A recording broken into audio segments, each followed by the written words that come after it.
नाल जुड़ी हुई जिस संबंधी फोरेंसिक जांच की रिपोर्ट सामने आई है जिहदे विच खुलासा होया कि किहड़े हथियारां दे नाल सिद्धू मूसेवाला नूं मौत दे घाट उतारिया गया सी। AK-47 दा इस्तेमाल कीता गया सी दे नाल 30 बोर दा एक पिस्टल अते 4 तो 5 9mm दे जो पिस्टल सी उन्हां दा इस्तेमाल कीता गया। फोरेंसिक रिपोर्ट दे विच इसदा खुलासा होया। सूत्रां दे हवाले ते जानकारी सामने आ रही है कि इस केस दे विच जो फोरेंसिक टीम जांच कर रही सी, जिहड़ियां गोलियां दे खोल बरामद होए सी, होर तमाम चीज़ां दी जांच की जा रही सी, उहदी रिपोर्ट सामने आई है जिहदे विच इह क्लीयर होया है कि AK-47 दा इस्तेमाल किया गया। इहदे नाल कुछ होर पिस्टल्स का इस्तेमाल भी किया गया। 5 तो 6 तरह के कुल हथियार सन जिन्हां दे नाल सिद्धू मूसेवाला दे कतल नूं अंजाम दिता गया। तां इह जानकारी सामने आ रही है। इस संबंधी इहदे नाल यह भी कहा गया है कि काफ़ी ज़्यादा जो फायर सीगे वो भी किए गए सी, जिहदे चलदे सिद्धू मूसेवाला ने कुछ ही देर दे विच साह छड्ड दित्ते, दम तोड़ दिता।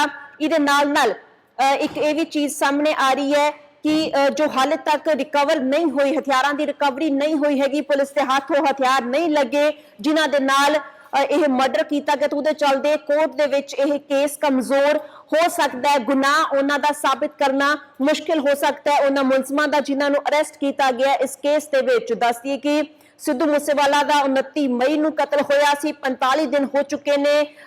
3 शूटर दिल्ली पुलिस ने इस केस दे विच अरेस्ट किए हुए हैं, लेकिन 3 शूटर हाले भी पुलिस की गिरफ्त तो बाहर ने। शूटरां की मदद करने वाले, हथियार पहुंचाने वाले, गड्डियां मुहैया करने वाले कुछ लोगों को अरेस्ट जरूर किया पंजाब पुलिस ने, लेकिन हाले तक वो हथियार बरामद नहीं किए गए। जो प्रियव्रत फौजी शूटर अरेस्ट होया सी, उसके कोलों भी हथियारों की खेपता बरामद हुई सी, ग्रेनेड और ग्रेनेड लॉन्चर बरामद हुए सन, लेकिन वो जिहड़े हथियार सी वो दूजे प्लान के वास्ते सी कि जेकर पिस्टल्स के नाल काम नहीं चलते कि 47 के नाल काम नहीं बनता तो उसके बाद ग्रेनेड का इस्तेमाल किया जा सकता सी, बैकअप प्लान के वास्ते सी। लेकिन जिन्हां हथियारों के नाल कतल किया गया वो हथियार हाले तक पुलिस नूं बरामद नहीं हुए। तो हुण जो फोरेंसिक रिपोर्ट सामने आई है, जो गल्लां सामने आ रही ने, सूत्रां दे मुताबिक फोरेंसिक रिपोर्ट दे विच खुलासा होया है कि AK-47 राइफल दे नाल कुछ होर पिस्टल भी इस्तेमाल किए गए ने इस मर्डर नूं अंजाम देने दे वास्ते। लॉरेंस बिश्नोई ते विक्रम बराड़ इहदे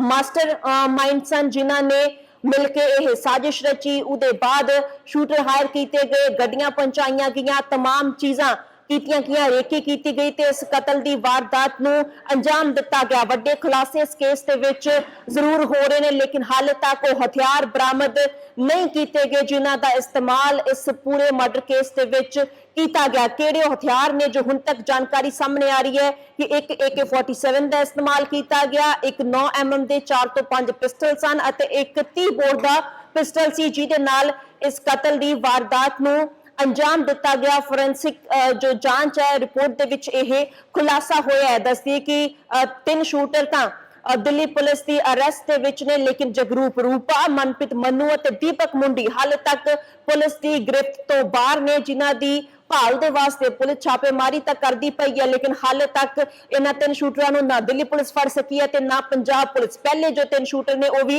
दिल्ली पुलिस के स्पैशल सैल दे वल्लों ही अरेस्ट किए गए। दे नाल हथियारां दे उपर लगातार सवाल उठ रहे ने। कहा जा रहा सी कि जो हथियार ने, पहला खबर यह भी आई कि किसी जगह के उपर पंजाब हरियाणा बॉर्डर के कोल जमीन के हेठां दबे गए, लेकिन इसके बाद जांच विच सामने आया कि हथियारों का इस्तेमाल करके किसी दूजे शख्स नूं ओह सौंप दिते गए सी इस वारदात नूं अंजाम देने के बाद इन्हां शूटर्स के वल्लों। लेकिन वो कौन शख्स है जिन्हें हथियार लए, कित्थों हथियार गए, तमाम सवाल हाले तक बरकरार ने। जब तक हथियार नहीं मिल जाते पूरी तरीके दे नाल कतल की गुत्थी नहीं सुलझेगी। दे नाल जो सूत्रां दे हवाले तो जानकारी आ रही है कि जेड़े शूटर जो मुलजम अरेस्ट किए गए इस केस दे विच, उन्हां दा जो गुनाह है साबित करना भी कोर्ट दे विच मुश्किल हो जाएगा। जेकर हथियारों की बरामदगी नहीं हुंदी तां 45 दिन इस केस नूं हो चुके ने। दिल्ली पुलिस भी जांच कर रही है, पंजाब पुलिस दे वल्लों लगातार जांच की जा रही है। लॉरेंस बिश्नोई तो भी पुछगिछ की जा रही है, जग्गू भगवानपुरिया ते लॉरेंस नूं आमो सामने बिठा के भी पुछगिछ की गई है, लेकिन हाले तक जिहड़े हथियार ने जिन्हां दा इस्तेमाल किया गया बरामद नहीं किए गए। 3 शूटर भी पुलिस की गिरफ्त तो बाहर ने। आए दिन केस के नाल जुड़े कुछ होर लोकां नूं अरेस्ट तक किया जा रहा है। खुलासे तां हो रहे ने। बेहद वड्डी प्लानिंग सी जिहदे नाल इस कतल की वारदात नूं अंजाम दिता गया। ते अज जो फोरेंसिक रिपोर्ट सामने आई है कि AK-47 का इस्तेमाल किया गया है, नाल एक 9mm ਦੇ ਪਿਸਟਲ ਨੇ 4 ਤੋਂ 5 ਤੇ 30 ਬੋਰ ਦਾ ਇੱਕ ਪਿਸਟਲ ਹੈ ਜਿਹਦੇ ਨਾਲ ਇਸ ਵਾਰਦਾਤ ਨੂੰ ਅੰਜਾਮ ਦਿੱਤਾ ਗਿਆ। ਦੱਸਦੀ ਕਿ ਇਸ ਤੋਂ ਪਹਿਲਾਂ ਇਹ ਅੰਦੇਸ਼ਾ ਜ਼ਰੂਰ ਜਤਾਇਆ ਗਿਆ ਸੀ ਕਿ AN-94 ਅਸੌਲਟ ਰਾਈਫਲ ਦਾ ਇਸਤੇਮਾਲ ਵੀ ਕਿਸੇ ਇੱਕ ਸ਼ੂਟਰ ਦੇ ਵੱਲੋਂ ਕੀਤਾ ਹੋ ਸਕਦਾ ਹੈ, ਲੇਕਿਨ ਫਿਲਹਾਲ जो फोरेंसिक रिपोर्ट के बाद जानकारी सामने ਉਹਦੇ ਵਿੱਚ ਇਸ ਦਾ ਜ਼ਿਕਰ नहीं ਕੀਤਾ ਗਿਆ। ਇਹ ਸ਼ੁਰੂਆਤ ਦੇ ਵਿੱਚ ਗੱਲ ਜ਼ਰੂਰ ਕੀਤੀ ਜਾ ਰਹੀ ਸੀ ਕਿ AN-94 ਅਸੌਲਟ ਰਾਈਫਲ ਦਾ ਇਸਤੇਮਾਲ ਕੀਤਾ ਗਿਆ ਹੈ।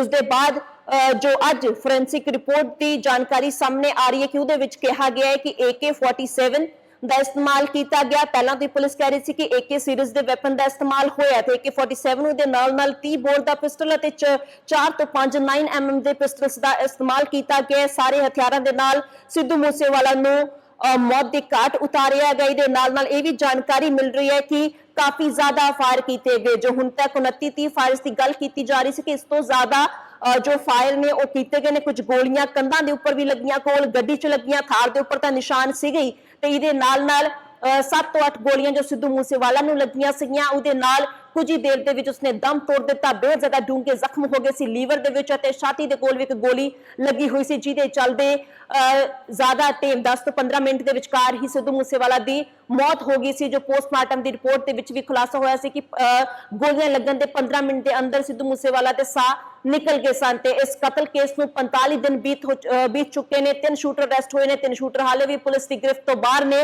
ते जिन्हां हथियारां दा जिक्र किया गया है AK-47 इहदे नाल 30 बोर दा पिस्टल ते 9mm दे पिस्टल्स दा जिक्र जो किया गया। फोरेंसिक जांच की रिपोर्ट दे विच भी हाले तक बरामद नहीं होए। ना ही दिल्ली पुलिस के वल्लों यह हथियारां दी रिकवरी की जा सकी ते ना ही पंजाब पुलिस वल्लों, जिहदे चलदे वड्डे सवाल जांच दे उपर भी खड़े हो रहे ने। मियां मुराद अली जी खुदा दे घर देर है अंधेर नहीं। हर समस्या का समाधान। समस्या जिवें लव मैरिज, वशीकरण, किता कराया, लॉटरी नंबर होवे या लोटो मैक्स 649। मेरे और मेरे पति के बीच में बहुत अनबन रहती थी, जिसकी वजह से मैं बहुत सारे तांत्रिकों से मिली पर मुझे कोई समाधान नहीं मिला। उसके बाद मैं मियां मुराद अली जी से मिली, जिससे कि अब मैं अपने वैवाहिक जीवन में बहुत खुश हूँ। ਪਹਿਲਾਂ ਮੇਰਾ ਲਵ ਮੈਰਿਜ ਨੂੰ ਲੈ ਕੇ ਕੋਈ ਵੀ ਕੰਮ ਨਹੀਂ ਬਣ ਰਿਹਾ ਸੀ। ਬਹੁਤ ਜਗ੍ਹਾ ਤੇ ਧੱਕੇ ਖਾਏ। ਫਿਰ ਬਾਅਦ ਵਿੱਚ ਮੈਨੂੰ ਕਿਸੇ ਨੇ ਮੀਆਂ ਮੁਰਾਦ ਜੀ ਅਲੀ ਬਾਰੇ ਦੱਸਿਆ ਤੇ ਅੱਜ ਦੇਖੋ ਮੈਂ ਆਪਣੇ ਵਿਵਾਹਿਕ ਜੀਵਨ ਦੇ ਵਿੱਚ ਬਹੁਤ ਖੁਸ਼ ਹਾਂ। ਕਾਰੋਬਾਰ ਇੱਕਦਮ ਠੱਪ ਹੋ ਗਿਆ ਸੀ। ਅਸੀਂ ਬੜੇ ਔਖੇ ਹੋ ਗਏ। ਫਿਰ ਸਾਨੂੰ ਕਿਸੇ ਨੇ ਮੀਆਂ ਮੁਹੰਮਦ ਅਲੀ ਜੀ ਬਾਰੇ ਦੱਸਿਆ।